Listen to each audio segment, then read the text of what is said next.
Welcome to Kenton's videos. Enjoy the video. In this video, I will explain how to make crispy pickles. To begin, select the freshest, firmest cucumbers you can find. Smaller ones often work best. It is crucial to use pickling salt, as regular table salt can make your brine cloudy. Always sterilize your jars and lids properly before starting to ensure a safe and successful pickling process. This foundational step is key to delicious, crispy pickles. Crafting the perfect brine is essential for flavor and preservation. Combine 4 cups of water with 2 cups of white vinegar in a saucepan.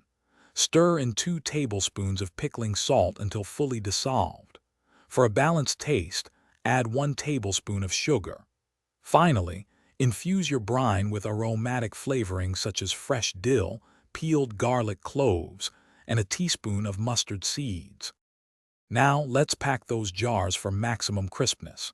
Tightly arrange your prepared cucumbers vertically into the sterilized jars. Distribute your chosen spices, such as fresh dill sprigs and 2 or 3 garlic cloves, evenly among them. Carefully pour the hot brine over the cucumbers, ensuring you leave 1/2 inch of head space. Finally, remove any trapped air bubbles and securely seal the jars with new, clean lids. For ultimate crispness, consider adding a grape leaf or 1/4 teaspoon of pickle crisp to each jar. These natural tannins help maintain crunch. After sealing, refrigerate your pickles for a minimum of 2 weeks to allow flavors to meld and develop. Store the sealed jars in a cool, dark place for up to 1 year.